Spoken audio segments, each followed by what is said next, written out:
Hi everyone, my name's Paul from Plan Your Patch. Today we'll be talking about pak choi, which is a very popular Asian green that is used in things like stir fries. And there's nothing better than getting a fresh, crunchy pak choi out of your garden. However, it's also one of the leafy greens that's a little bit trickier to grow than things like, say, kale or chard, because there is much more requirement to be careful about when you plant the seeds.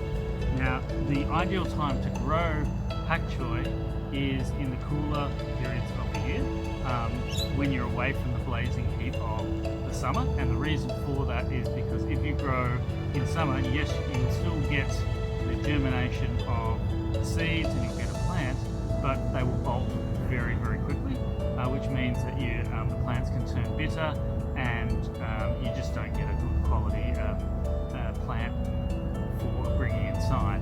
Now, when you're planting, the ideal time to plant, depending on the time of year that you're in, so if you're coming out of the summer periods, really where you want to be is once you're in the early parts of the very late of summer or the early parts of autumn is about the time when you want to plant seeds.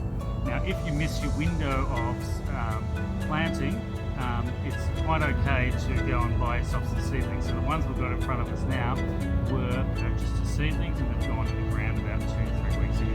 Now, if you're planting from seeds, I recommend using a modular seed tray like the one I've got in my hand.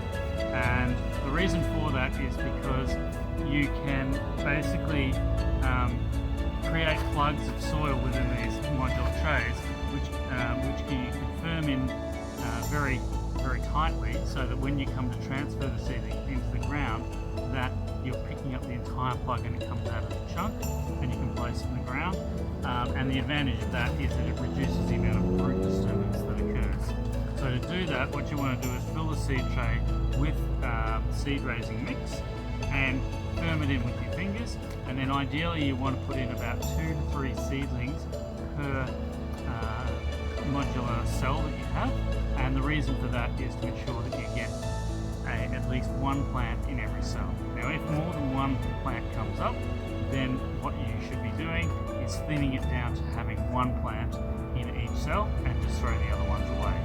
Now, in terms of the number of seedlings you should plant, because pak choi is one of those things that is extremely susceptible to attack from slugs and snails, what you probably want to plant is around about 50% more than what you think you need. So if you want to have about 8 plants, then I would plant probably 12 modules out there, or even 16, on the assumption that you're going to get some attack from slugs and snails. Now, when you're planting them out, and you can see in the pattern I've got in front of me, they're planted approximately around about 1 foot apart.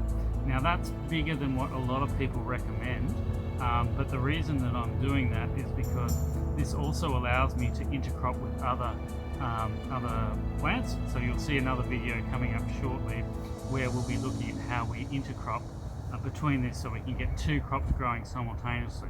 And pak choi is very good for that, particularly because it's a relatively fast growing crop. So these particular plants are not too far away from harvesting, and they went in as seedlings only about 2 to 3 weeks ago, and so I would expect to have a harvest, or at least be able to harvest a few of them within probably 3 to 4 weeks. Now, in terms of the position and the location that you plant them in, well, that again will depend upon the time of year that you're planting.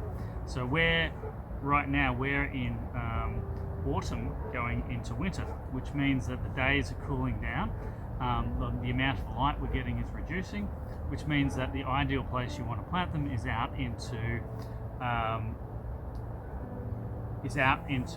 open sun, full sun. But if you are in the spring period and you are starting to warm up, one of the things you can do to spread your harvest is you can plant some in full sun, which is what most things you'll read on the internet will tell you. However, if you want to spread your harvest and reduce the chances of bolting, then planting them in shade or partial shade will slow the growth rate down and reduce the chances of that happening. Now, in terms of soil conditions, the plants are fairly heavy feeders, so they do like a fairly rich soil. So I recommend normally adding a bit of compost to the soil before you put them into the ground. And you can also add things like pelletized manure and blood and bone. That's also very good.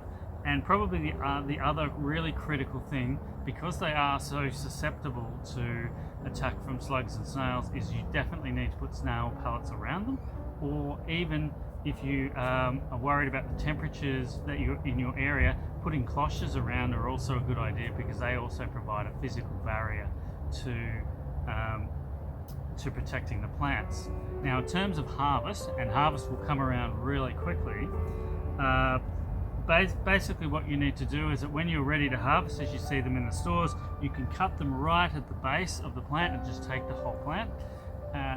And you should be taking it when the plants are younger rather than when they get too old, because they are just really nice and tender. So it's much better to have multiple crops coming along and harvest them a little bit younger and more frequently than to have those bigger plants that are a little tougher, because the quality of the leaves you get are not quite as good. Now, in terms of whether you can, once you've harvested, what to do with the plant, well, that's entirely up to you. You can get additional growth out of one. It will continue to regrow, but the downside of doing that is that the quality of the leaves you get after you allow it to continue to grow is reduced. And also, for me personally, I tend to pull the roots out simply because I can then put something else in quickly. So I tend to go for the more intensive crop and putting in new plants all the time, year round. But apart from that, just make sure they got plenty of water and you'll have a fantastic crop. Now, I hope that was useful. If you enjoyed the video, please subscribe and we'll see you next time. Cheers.